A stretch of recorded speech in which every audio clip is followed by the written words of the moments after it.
दोस्तों, मानसून के बाद बदलते मौसम के साथ ही कुछ ऐसी रेसिपीज़ बनना स्टार्ट हो जाती हैं जो नाश्ते में भी खाई जाती हैं और शाम के खाने में भी। जैसे बहुत ही मज़े मज़े की ट्रेडिशनल रेसिपी आलू अंडा करी रेसिपी हो गई। अब ये हेल्थफुल है, अंडे भी हैं इसमें, तो आज के नाश्ते में यही बनाते हैं। अब इसके बनाने में शोरबा कैसा होना चाहिए, पानी कितना लगना चाहिए, टेस्ट और फ्लेवर के हिसाब से अंडे कब डालने चाहिए, ये सब देखने के लिए आप वीडियो को एंड तक देखिएगा। तो चलिए फिर शुरू करते हैं। बिस्मिल्लाहिर्रहमानिर्रहीम। अस्सलाम वालेकुम। अब शुरुआत हम अंडों से ही करेंगे। यहाँ पर ये देखिए, मैंने 5 अंडे लिए हैं। अब सबसे पहले हम इनको बॉयल होने के लिए रख देंगे। जितनी देर में ये बॉयल होंगे उतनी देर में हम बहुत सारे काम कर लेंगे। अब अंडे डालने के बाद पानी तो हम इसमें काफ़ी सारा डालेंगे, लेकिन साथ में ही 1-1.5 चम्मच नमक लेकर इसे भी हम अंडों के ऊपर स्प्रिंकल कर देंगे। हिलाना जुलाना बिल्कुल भी नहीं है, बल्कि इन्हें कवर करके उबालना है और ढक्कन को आपने थोड़ा सा ओपन रखना है ताकि इसमें से स्टीम पास होती रहे। चलिए अब चलते हैं अगले स्टेप की तरफ। आलू अंडा करी बनाने के लिए आलू तो हमें चाहिए ही होंगे, छोटे हों या बड़े हों इससे तो कोई फ़र्क नहीं पड़ता है। बस वज़न के हिसाब से आधा किलो के करीब करीब में होने चाहिए। और इनके साथ साथ में 2 मीडियम साइज़ के प्याज, 2 मीडियम साइज़ के टमाटर और 5-7 हरी मिर्चें। अब हम बाकी की सब चीज़ों को एक साइड पर करके सबसे पहले हम आलू तैयार करेंगे। और आलू बनाने के लिए किसी टेक्निक का इस्तेमाल नहीं करना है, बस सिंपली आलू को सेंटर से कट करके हमने इसके 3-3 पीस कर लेने हैं। और अगर ज़्यादा बड़ा आलू हो तो इसे सेंटर से कट करके हम 4-4 पीस में डिवाइड कर लेंगे। बस सारे के सारे आलू को कट करने के बाद हमने इनको ऐसे ही नहीं छोड़ना है, तो इसलिए इनको बाउल में ट्रांसफ़र करके इनमें काफ़ी सारा पानी डाल के रख देंगे। पानी डालने से कट होने के बाद वाला स्टार्च भी धुल जाएगा और ये जितनी देर तक भी पड़े रहेंगे अपना कलर चेंज नहीं करेंगे। इसके बाद में प्याज को कट करेंगे और प्याज को हमने मोटा मोटा सा ही कट करना है।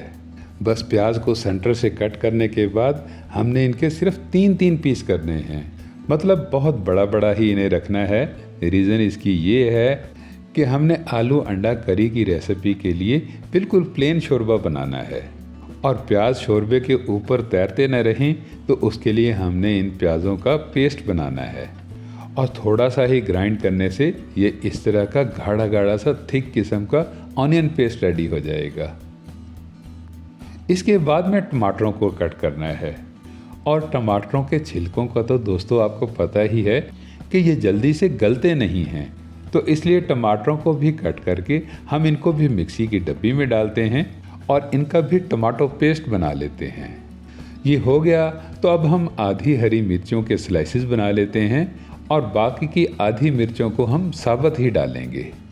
बस इतना ही कटिंग चॉपिंग का काम करने के बाद हम आ जाते हैं पकाई की तरफ। और पकाई के लिए दोस्तों मैं तो यहाँ पर ऑयल का इस्तेमाल कर रहा हूँ, और ऑयल भी कोई बहुत ज़्यादा नहीं, बस हाफ कप से थोड़ा कम ही रखा है।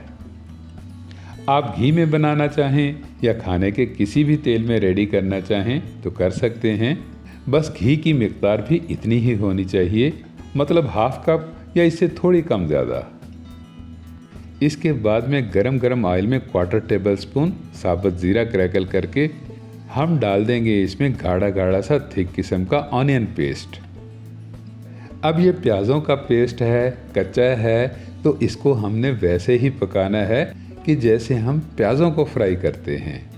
प्याज़ों की फ्राइंग के लिए शुरू में ये इस तरह का प्याज़ों का कच्चा पानी होता है, तो इसलिए पानी को बहुत अच्छे से पकाने के बाद ही हमने इसमें अदरक लहसुन पेस्ट डालना है। और अदरक लहसुन पेस्ट को भी साथ में ही मिलाकर पकाना है कम से कम 2 से 3 मिनट के लिए। फिर आएगा इसमें टमाटो पेस्ट। इसको भले हम कम ही पकाएं, थोड़ा पानी का छट्टा भी लगा दें तो भी कोई मसला नहीं है, क्योंकि टमाटरों के रस में ही डालने होते हैं हमने रेगुलर मसाले। मतलब 1 चम्मच भर के लाल मिर्च पाउडर हो गया और इसके बराबर में ही 1 चम्मच नमक का और थोड़ी सी हल्दी। अब इन तीनों चीज़ों को मिलाकर बहुत अच्छे से भुनाई करने के बाद भी मसाले का टेक्सचर जो है ये थोड़ा फीका फीका ही होता है। तो मसाले को रेडिश करने के लिए, थोड़ा गुड लुकिंग बनाने के लिए हम इसमें शामिल करते हैं कश्मीरी लाल मिर्च। और कश्मीरी लाल मिर्च का दोस्तों बस हाफ चम्मच ही काफ़ी रहेगा। ये तीखी थोड़ी कम ही होती है, अलबत्ता इससे कलर बहुत ही शानदार आ जाता है। तो अब इस सारे मसाले को हम थोड़ी देर के लिए ढककर पकाएंगे। अब देखिए, सिर्फ 2-3 मिनट ही ढककर पकने से मसाले का कलर इस तरह का बन गया है। बिल्कुल रेडिश था और दिखने में बहुत ही अच्छा।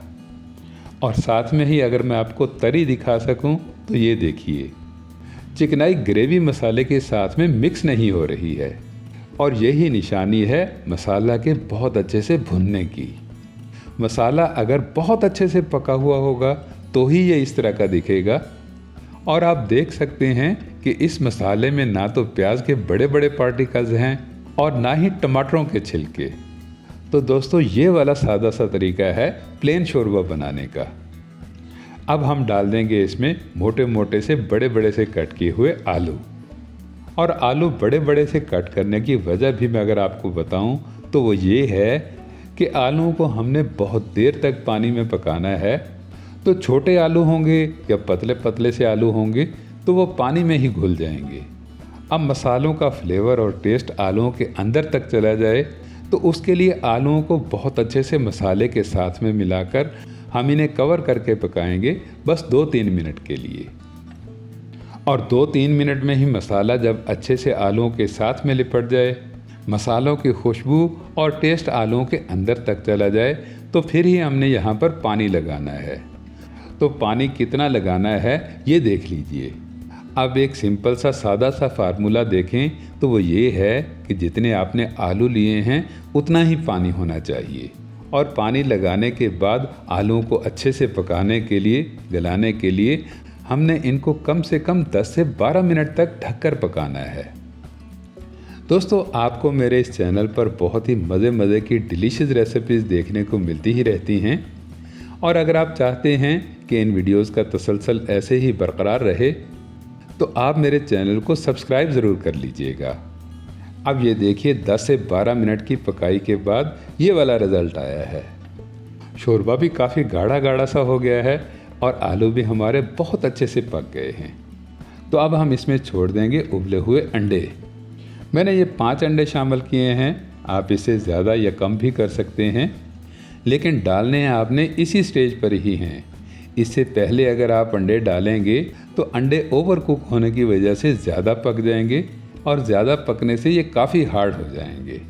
चलिए अब पहले कट की हुई हरी मिर्चों को डालते हैं और इसके बाद में साबुत हरी मिर्चों को भी सेंटर से कट लगाकर शामिल करते हैं।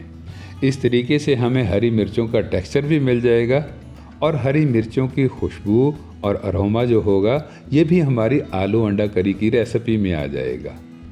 और अब आएंगे खुशबू वाले पाउडर फार्म के मसाले। तो हाफ टेबल स्पून धनिया पाउडर, 1/4 टेबल स्पून गरम मसाला पाउडर और इसके साथ साथ में 1/4 टेबल स्पून भुना कुटा ज़ीरा। ये तीनों एंड के मसाले डालकर हमने इन्हें ढककर पकाना है बस 1-आध मिनट के लिए। और फ्लेम को बिल्कुल लो फ्लेम पर कर देना है। गैस को जितना कम से कम कर सकते हैं उतना ही कम कर दीजिएगा। इससे क्या होगा कि चिकनाई सेपरेट होकर ऊपर आ जाएगी और ये इस तरह की बहुत ही शानदार किस्म की आपको तरी मिल जाएगी। और ये बन गई आपकी बहुत ही लाजवाब किस्म की मज़े की टेस्ट वाली आलू अंडा करी की रेसिपी। आप अगर मुझे फॉलो करते हुए इसे बनाएंगे तो आपको सब चीज़ें ही परफेक्ट मिलेंगी। पूरे टाइम पर अंडे बॉयल होने से अंडे सॉफ्ट बनेंगे, नरम बनेंगे और आलू भी खोए की तरह से होंगे। लेकिन ना तो शोरबा पानी की तरह से पतला होगा और ना ही तरी ऐसी होगी जो दिखने में ही फीकी फीकी सी लगे। दोस्तों वीडियो अच्छी लगी हो तो वीडियो को लाइक ज़रूर कीजिएगा। मिलते हैं नेक्स्ट वीडियो में, तब तक के लिए अल्लाह हाफिज़।